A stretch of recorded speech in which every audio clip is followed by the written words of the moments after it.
I keep thinking about the turtle traders who were kind of that first group. Richard Dennis was his name. They were that first group out of the 1980s that really learned how to trade from Wall Street. The turtle traders were the group that inspired me to learn how to trade in 2005, 2006. And my general thought, well, if they could pull random people in the 1980s and teach them how to trade, I'm willing to bet that I can learn how to do it myself. And so the turtle traders was a really inspirational group. But the turtle traders methodology was not swing trading. The turtle traders methodology was position trading. They were known as trend traders. And as long as the trend was intact, they would just adjust stop loss. When you have a breakout of a mid-tier opportunity, I do think you got to look at that more as a trend, as more of a trend trader, as a little bit more of that swing to position type analysis, instead of just seeing it through the swing trader's mentality. And so that's kind of how I see it, Scott. A pretty good little situation, even if you are looking at a swing trade here. I just would link her right there around that 86 area. That's kind of the high of that yesterday, kind of that wick over here as well. I would discount this 89 wick on top of the price action there, Scott. Thank you for that question. No doubt about that. Check them out. In fact, that would be a good podcast topic when we get done with the next few weeks there, Mark, because turtle traders were Just a fun story. It's a great it's an story. inspirational It's story. just like, my son loves that story so much. Richard Dennis is his name, Scott, and just very, very, very cool story. Not all great endings of that story, mind you. Success breeds other things as well, I will say. Some life lessons in that storytelling of the turtle traders as well. But the interesting thing, and the most successful trader out of the turtle traders, basically, I'll just tell it in a 2 minute story real quick, guys. The turtle traders were a group that was started in the early 1980s out of a test. And this test was basically these two individuals who, one believed that the concept of trading was teachable, and the other one believed that it was not teachable, that it was inherently designed in people, that either one, you had the bug, or two, you didn't.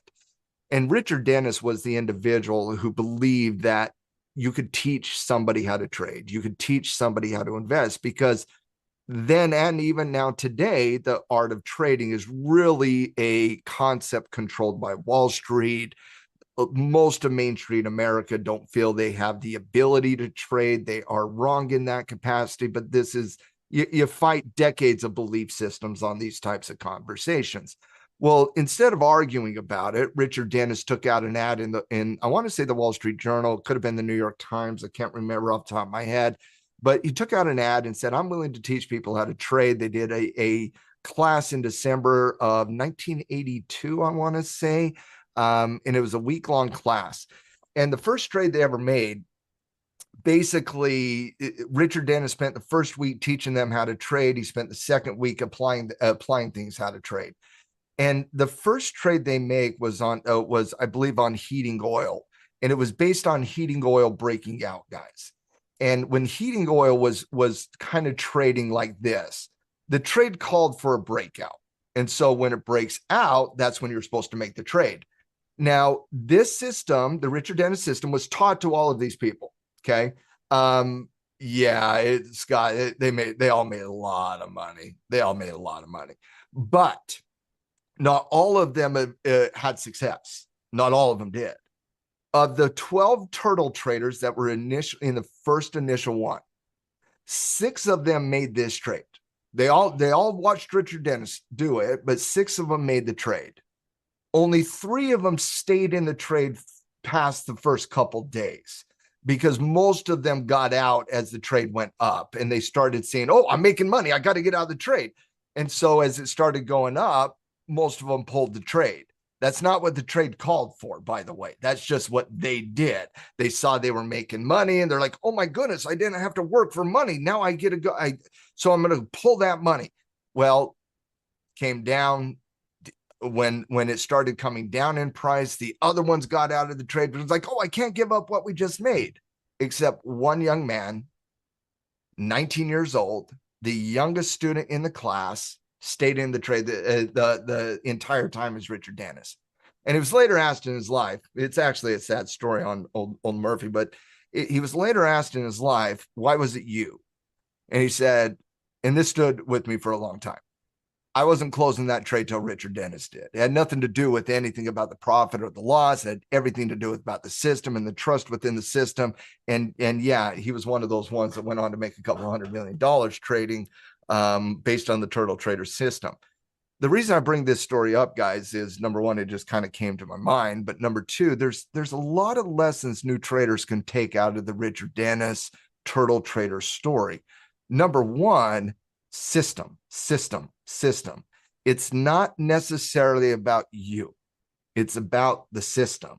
And it's about you applying your system and not making choices based on profit and loss.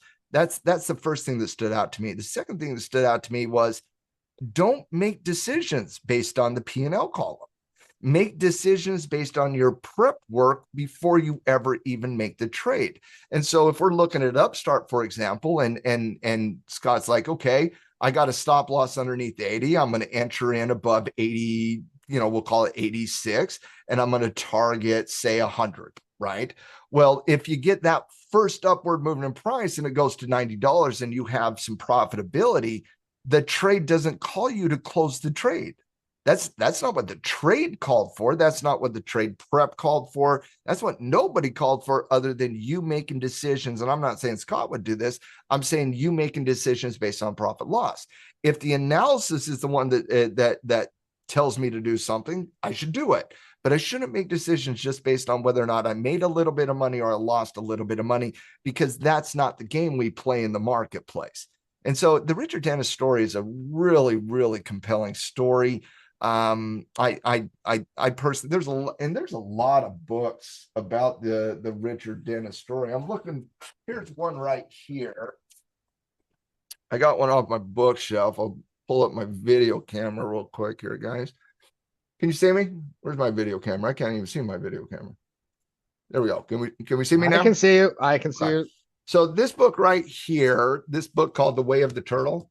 This book right here is by one of the turtle traders by the name of Curtis Faith.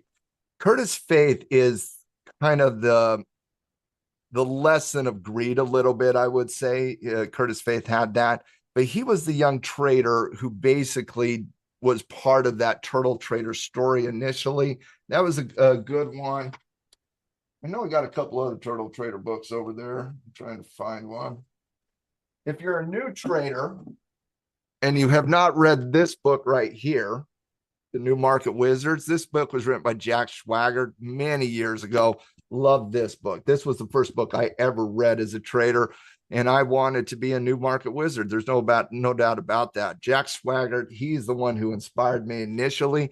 And I actually had the pleasure of interviewing Jack on the podcast a couple of years ago as well. That was a good one as well. But if you're looking for a story on the turtle traders, Curtis Faith wrote The Way of the Turtle. This is a pretty decent one.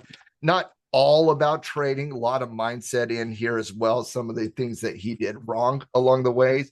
And I would say drugs was one of those things that he did wrong along the way regarding Curtis Faith. He had, like I said, he had some difficulty as well. But yeah, that's a good story.